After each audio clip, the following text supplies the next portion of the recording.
or for our last lecture, we're going to talk about multi-reference electronic structure theory.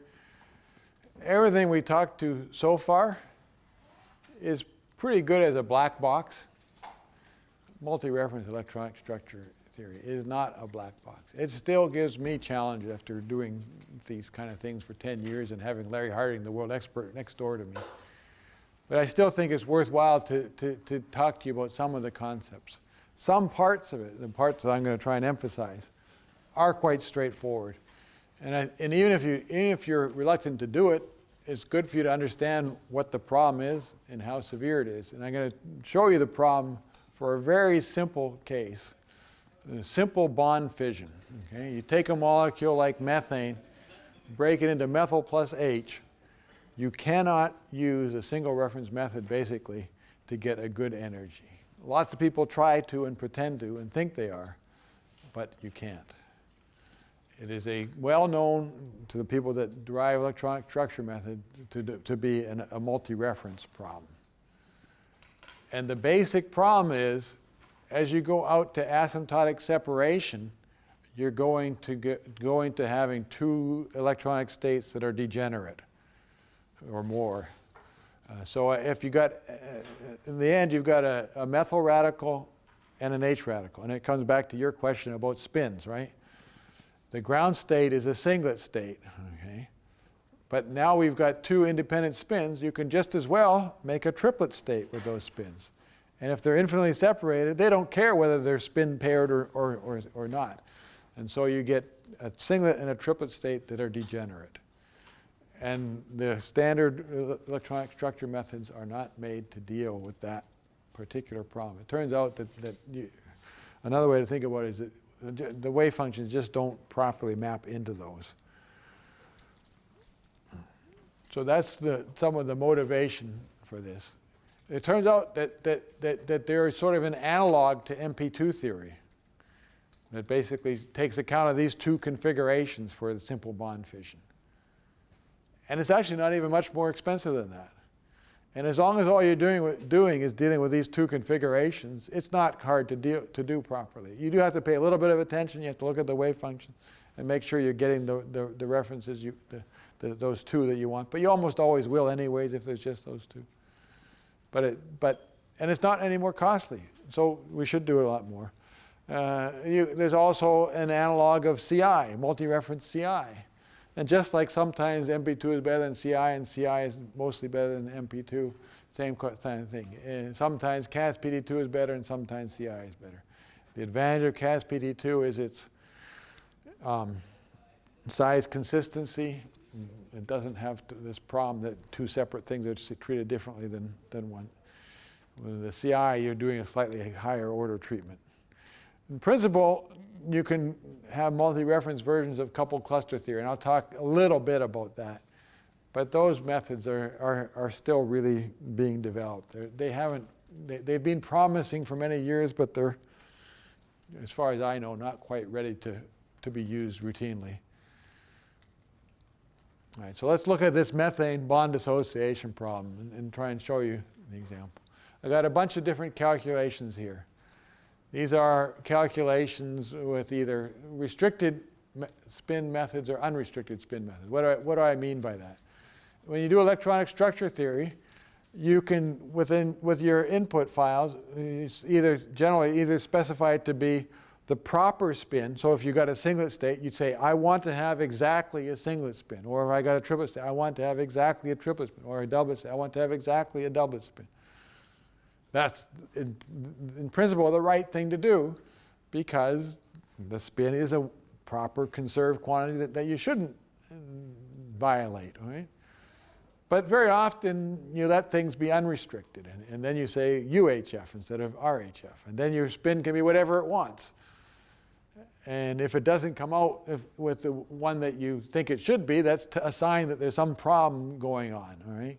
And so if you do, for example, in this CH4 bond dissociation problem, if you do a UHF calculation, what you'll find is that the spin in the UHF calculation out here is somewhere around 2, which is very close to what it should be as a triplet. And basically what happens is you become the triplet state. It's not right, But that's what you sort of are required to do in order to map things properly in the process. So, but if you do restrict the spins, which is ordinarily the right thing, this blue curve here shows you the Hartree-Fock solution. Just total nonsense in this region. This region here, from about 2 to 4 angstroms, is the key transition state region for bond fission. I love to calculate bond fission rate constants. That's actually what my primary claim to fame is developing methods to calculate bond fission rates, or in reverse, radical recombinant. You can't use Hartree-Fock. MP2, same kind of disaster. You get some kind of turnover. You go to couple cluster theory. It comes up here, and it starts coming down. Other larger systems, it turns over and comes down even more, as we see shortly. So all these methods have some kind of odd turnover rather than going to the proper asymptote if you do it with a restricted method. The dashed lines are the unrestricted methods, and qualitatively they go to the right asymptote by building in this triplet, but none of them are really very close to this proper full CI curve. The full CI is the black line in that region. So none of these are very good. I said the way to do that, we have a multi-reference approach. We call it the starting point is something called multi-configuration, self-consistent field. Another acronym for this, for in particular ways they do it, is CAS-SCF, Complete Active Space SCF. Those are the common things you'll see when people are talking about multi-reference calculation. What you have to define when you do a multi-reference calculation is what your orbital are that you're going to think about it in more detail. Qualitatively, we start, remember, with our wave function, and now we're going to have, in addition to our reference Hartree-Fock wave function, we're going to have a wave function where we've allowed one electron to be excited to various orbitals, or 2 electrons to be excited to various orbitals, and so on. And what you do is you define what's called an active space. The active space consists of the electrons that you're going to allow to move around in terms of their occupation. For our methane dissociation problem, we would say that the radical from the methyl and the radical from the H are going to be our active electrons, active orbitals. So we have 2 electrons, 2 orbitals, and we'll let there be an arbitrary occupation of those 2 orbitals. We could have both of our electrons on the methyl radical orbital, or we could have both of our electrons in the H radical orbital, or we could have one in each. All right? And so we end up with 3 different configurations that we consider. And within that set of 3 configurations, now we optimize these coefficients that go in front of these excited states. We've got an extra set of coefficients to optimize. We have the standard coefficients that we optimize defining the orbitals, but then we have the coefficients in front of the terms for the excited and the active descriptions.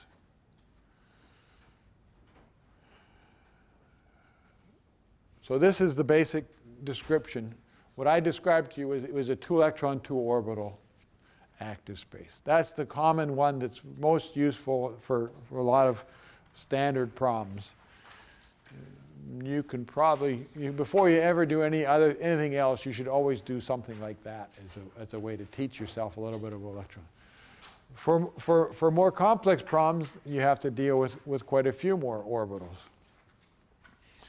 For example, one of the classic problems we want to treat is O2 adding to a radical. O2 is a complicated electronic structure species. There are pi and pi star electrons. There's 6 electrons in the 4 pi orbitals, pi and pi star orbitals. In your O2, you've got a pi space in one direction and a pi space in another direction. Each of those directions, you have 3 electrons in 2 orbitals. So you have overall 6 electrons in 4 orbitals for that pi space. It turns out to do any kind of decent job, if the multi-reference methods even, for O2 reacting with a radical, you have to put all of those pi and pi star orbitals and the electrons into your active space. So you start with a 6-electron, 4-orbital active space for the O2, and then you take the radical and you take the 1-electron, 1-orbital, just like we did with methyl, and you end up with then a 7-electron, 5-orbital active space for a radical reacting with O2. And that gives you a pretty good description of things. I'll show you some results based on that later. But anytime you do a multi-reference thing, the first thing you have to think of is what orbitals do I need to think of as active? And the orbitals that you want as active are the ones that are involved in the bond that's being broken and formed. Right? It's your active space is the things that are changing. That's the chemistry you're trying to describe with multi-reference.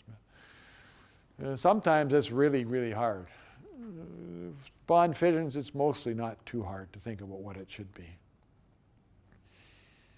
Sometimes you get into another problem. Sometimes your orbitals are completely degenerate. Think about the OH radical. So you got your OH, and then again you have a pi out one way and a pi another way. Those two pi directions are completely degenerate. Your OH doesn't know what, you know, there's really some spherical symmetry. There aren't two directions. It's just a whole symmetry. So you can have a doublet pi this way and a doublet pi that way. Those states are completely degenerate until you put in spin-orbit interactions. You put in spin-orbit interactions, then you get a splitting into pi 3/2 and pi 1/2 states of OH. You should, when you think about your active space then, you should have so when you have the pi radical this way, you have a doubly occupied pi this way, or p, whichever way you want to call it. And so you've got 2 electrons here, 1 in this radical, so there's 3 electrons. So it's a 3-electron, 2-orbital space that you generally want to have for your CASP. But you don't know ahead of time which one it's going to be that you want to have when it starts to interact with your other species. And so what you have to do is you have to do what's called state averaging. And that makes things yet more complicated, yet more not black box. But one can do that quite easily. So, but whenever you do multi-reference calculations, you have to print orbitals out and look at them and make sure you got what you thought you were going to get. Because it's very common for the program to decide that it didn't like the orbitals that you thought you were going to get. It picks some other orbitals. It's a variational calculator, so it's trying to optimize things. If it finds another ones that are lower, it's happy, even though it screws up completely your thought of the fact that you're doing chemistry. But there are ways to do that. CAS-SCF, that's the starting point for this. That's what I described with our wave function, our active space. It has no dispersion energy again. So it does a terrible job of energies at the van der Waals separation. The transition state, I said, is generally at 2 to 4 angstrom separation. So we get wrong energies with CAS-SCF in exactly the region we're interested in. So CAS-SCF is basically worthless as an energy. It's basically a glorified Hartree-Fock. It's a glorified Hartree-Fock that will treat this bond association. Well, how good is Hartree-Fock? Not very good. The progression from Hartree-Fock to DFT, better and better DFTs, was what was really at the core of the progression in the Gaussian methods over time as you went from G1 to G4. They started to realize, well, we can't really use Hartree-Fock frequencies in geometry. We have to get better than that. And the same kind of thing with CAS. You can't use CAS to really do high accuracy kinetics. But you can put you can put perturbation theory in it. You can put MP2, basically perturbation theory, into it quite easily. You just say, at first you do the CAS calculation, and then you say RS2 in MALPRO, or some other name, probably another one. Gaussian is not good at CAS PT2, or at least it wasn't when I tried to use it a long time ago. I should be careful. Maybe it's better now. MALPRO actually has analytic first derivatives for CAS PT2, which greatly facilitates frequency analyses. I say frequencies are okay because sometimes you get on the order of 50% or more errors in the partition functions. But that is simply what the reality is.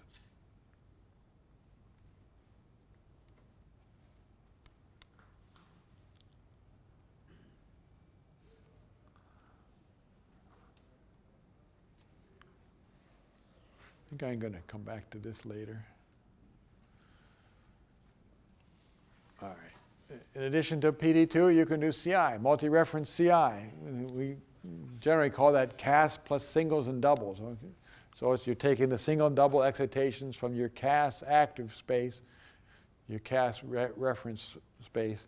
And that can be a pretty big calculation because your CAS space can have already quite a few configurations. So it can be quite a bit more than a simple CI. But if you're only doing 2 electron 2 orbitals, that's not too bad again. Commonly, you try to make a correction for higher order excitations. Singles and doubles is not really enough. We know CCSD, we need to put this parentheses T correction in. And so there's something called the Davidson correction, which is a qualitative, semi-quantitative correction for exciting more than 2 electrons from your active space. Whenever you do a MRCI calculation, you should always read the Davidson correction and use that as your thing that you evaluate energies from. But it is not really quantitative. It gives you more an indication of what kind of corrections there are than what the correction really is. All right, let's look a little bit at multi-reference methods for this standard bond dissociation problem. So now again, I've got my black full CI line. Now every method is doing well. I said CAS is not very good. CAS works well for this particular problem because the dispersion interaction for H atoms with interacting with something is very small. And so we picked the problem where there is no dispersion, so CAS looks okay. But all the multi-reference methods are doing great here. Let's go to a problem that's a little bit bigger. Whoops, not yet, I'm sorry. The next slide after this. Let's look now and compare these with some DFT methods. I said single reference standard Hartree-Fock methods don't work. Well, DFT methods don't work well either. Basically, these dashed lines here are the proper answer, and the DFT numbers are this blue and purple lines, and we've got a big discrepancy between them. These are, again, unrestricted things that are supposed to work qualitatively. If we did restricted, we'd have the same kind of nonsense turnovers. All right, let's go to a bigger problem where there is dispersion.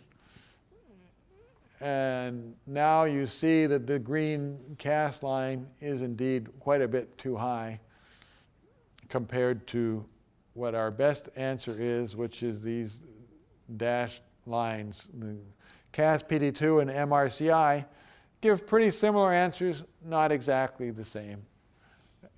You can't tell from these plot which of these is the better answer. I can't tell you what the right answer is, but they're pretty much the same in terms of evaluating kinetics from those. You look at any of the other methods, these are all unrestricted methods, they're not working very well. Qualitatively, the difference in your MEP curves as a percentage is more or less the percentage error you'll make in the rate constant. That's a very qualitative statement, but from lots of years of experience you find that. All right. People like to tell me, oh, that can't be right, it's just the absolute energy. No, it's not the absolute energy because of the way variational effects work. You push things over, and we'll talk about some of that later. But qualitatively, the percent error in your potential for these barrierless processes is the percent error in your rate estimate.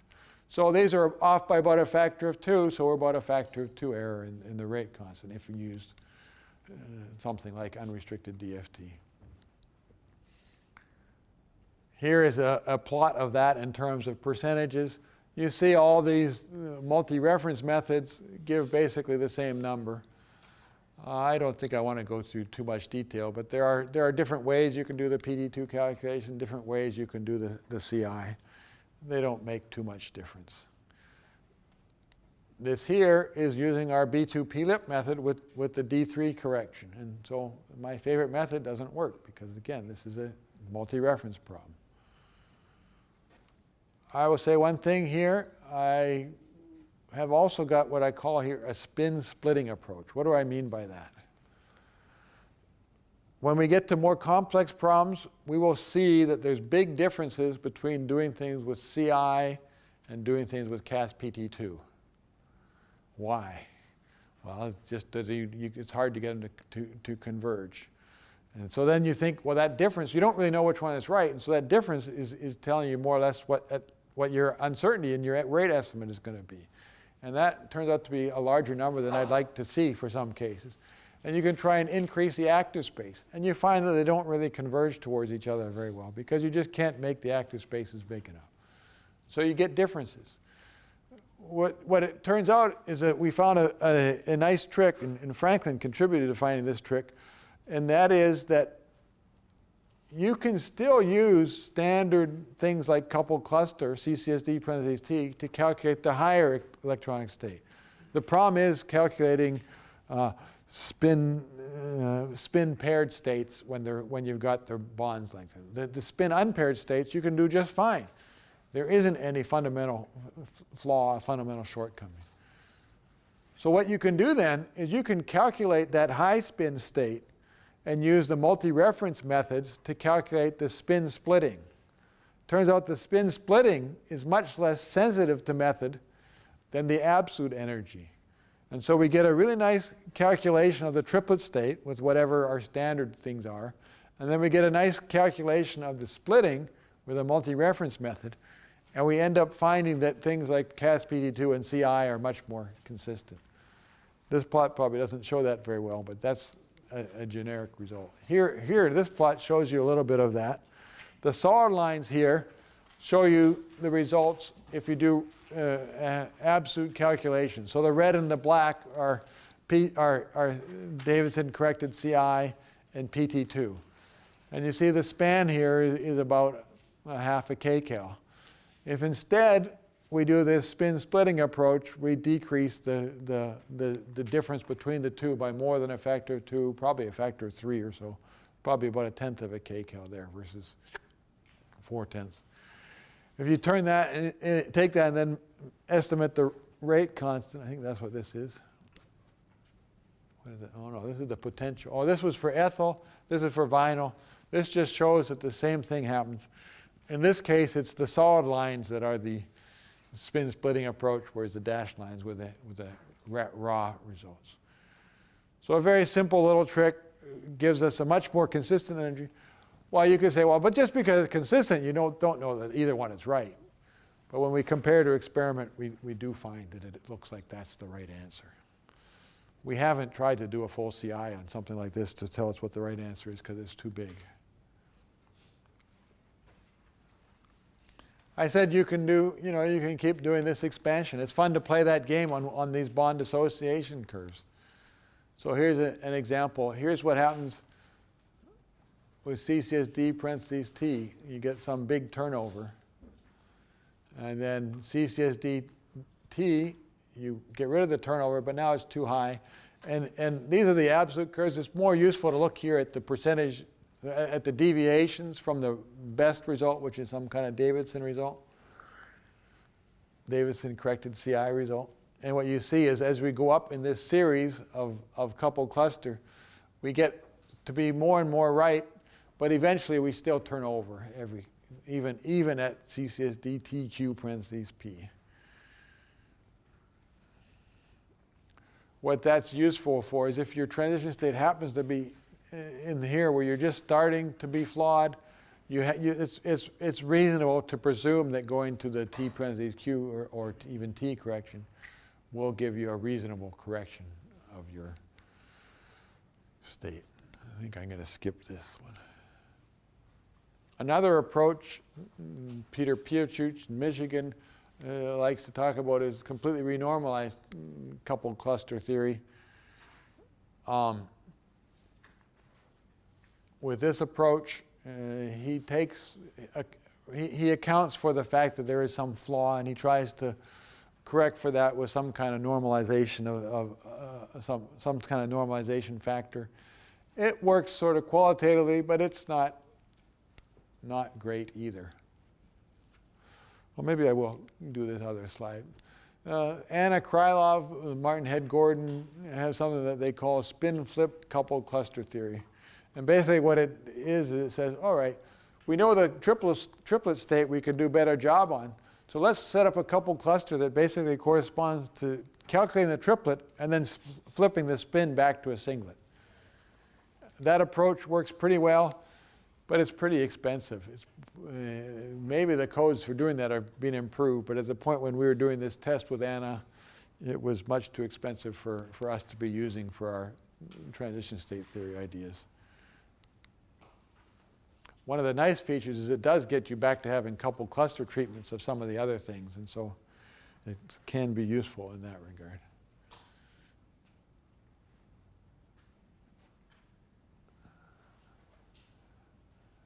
I just remembered that you guys are too shy, or you don't have questions. You were supposed to remind me to let you ask questions when I came back in. Nobody interrupted me. Well, now we're this far along, we'll wait till the end. Multi-reference coupled cluster. I said it's pretty complicated. You tend to just pick a few states, and so, for example, for 2-electron, 2-orbital things, you can pick your 3 different states where you got 2 electrons on one, 2 on the other, or 1 and 1, and then put all those in and do some kind of coupled cluster theory. The theory is very complicated, and I'm not going to try and describe to you how it works. We did one collaboration with the Wes Allen group, and that was to look at a radical abstraction. It's the same kind of thing as a bond dissociation. We're showing here comparisons of some of these multi-reference coupled cluster things with some other restricted, unrestricted coupled cluster in CASPD2. And what you see is when the number is near 0, then the method is agreeing well with the multi-reference coupled cluster. And what you see is things like MRCISD and UCCSD and MRCCSD have major failures. Even CCISD plus Q has got limited accuracy. But CASPD2 works pretty well.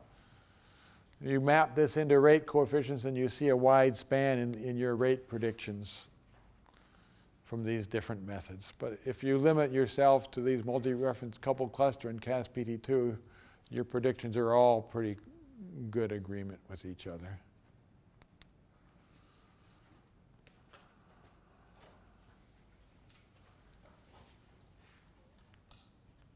So just reiterating, any singlet diradical, bond fission is basically making a singlet diradical. You've got to use multi-reference methods. CASPD2 is a great approach for geometry optimization and frequency analysis. It's about like MP2, both in terms of accuracy and cost. And MP2 is pretty good for geometry. MALPRO has a very nice set of CASPD2 routines that we use routinely. And it also has a nice set of CI routines. And MRCI, Dave's incorrected CI is sometimes better than CASPD2, sometimes not. Generally speaking, the lower of the two, it tends to be the correct number. But that's a very qualitative answer. When there's differences, you really need to think a little harder. This splitting approach can get us somewhere. It looks like I didn't have so much to talk about for this lecture. Does anybody have questions that they want to ask me about from any of the lectures now? Any comments, any questions? Who here has ever done an electronic structure calculation? Maybe about a quarter or half the audience. So what codes did everybody use that's done it before, done an electronic structure calculation? What codes did you use? I used VASP. You used VASP? So VASP is a code that people usually use to do surfaces and condensed phase, which is a whole nother ballgame, which I haven't told us anything about. What code did you use? I used first Gaussian and then Orca. Okay. So he used Gaussian and Orca. I have to repeat everybody for the video. Gaussian is what I talk about. I don't know. Orca is a freeware code, but I don't know much about it. I think it's supposed to be a pretty general code, right? But it's a European code, I believe. Is that correct? Yeah. Right. And Matthew, what codes did you use? We used Gaussian. So Matthew used Gaussian. Did anybody in the audience use anything other than Gaussian or MOPAC? Oh, yeah. MOLPRO? Okay. Oh, yeah. These also are used on Spartan. It's Spartan. Yeah, Spartan is a code that was made in Irvine, I believe. It was one of the early codes. QChem, all right. That was a Martin Head Gordon, former student, telling us about using QChem. So QChem has lots of density functionals. Let me ask you a question now. Could I have done a bunch of the other double hybrid methods if I had QChem? You definitely can use one of the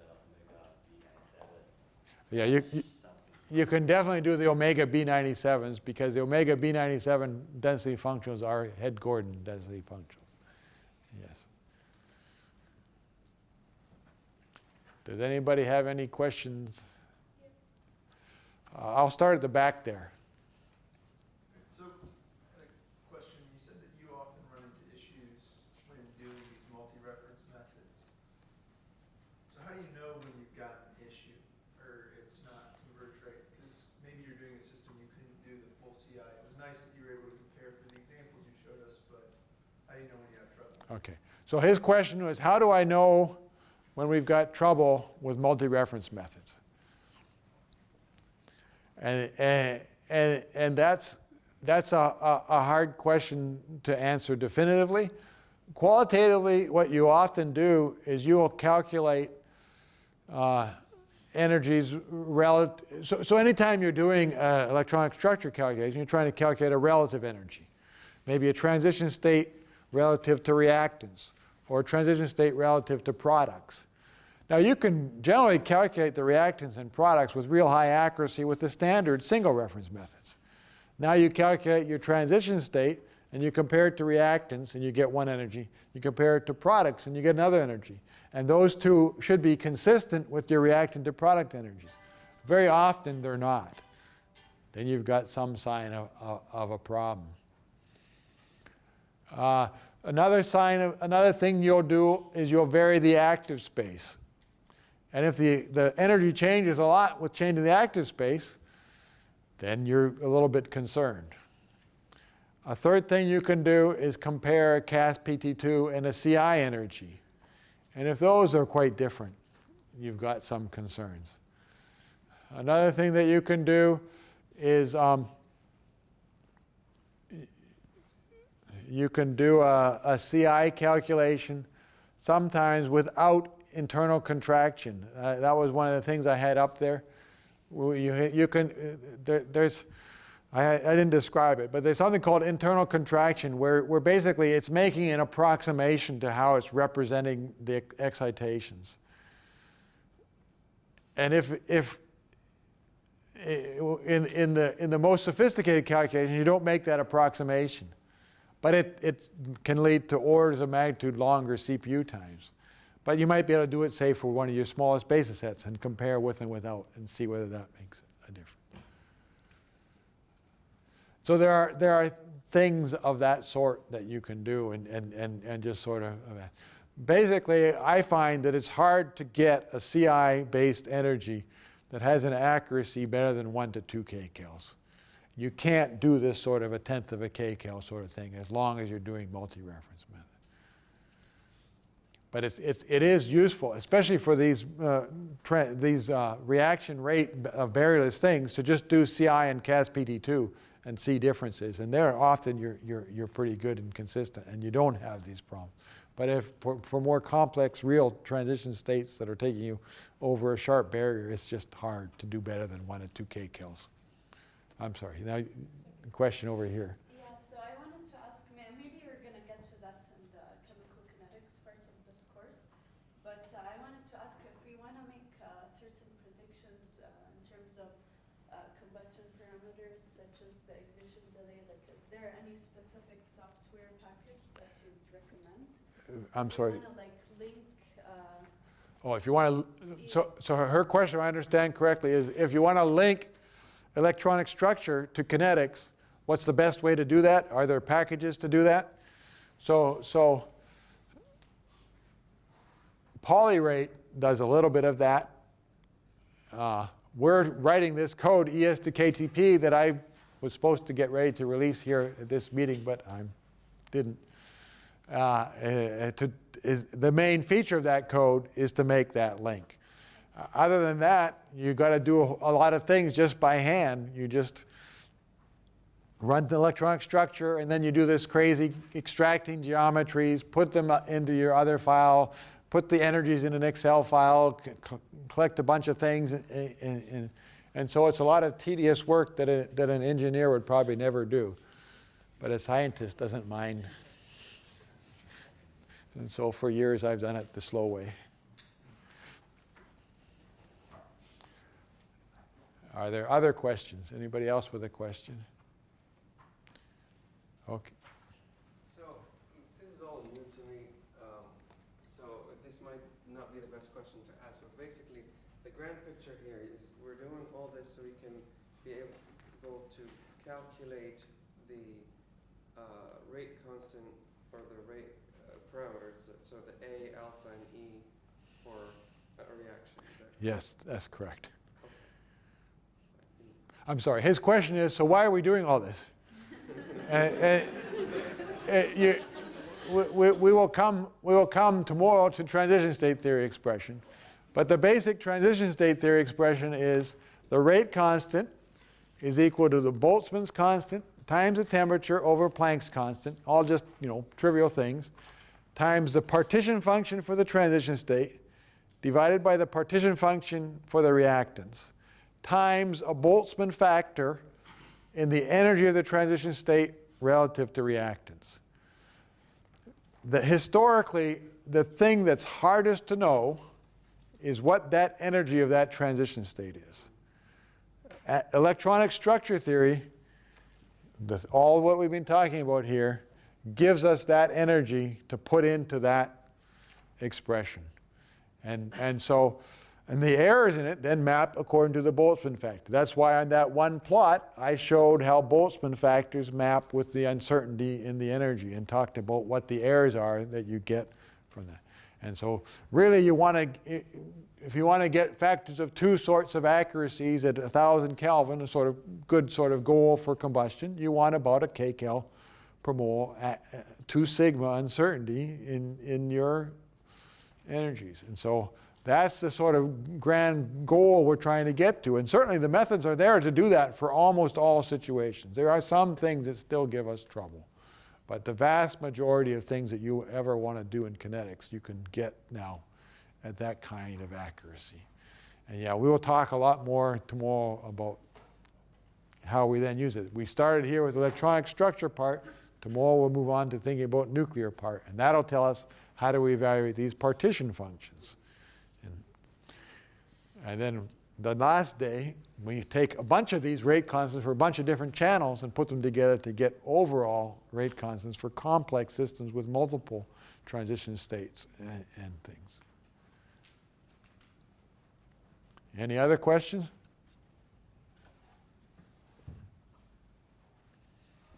All right. Thank you all for your attention. Have a good evening and see you tomorrow.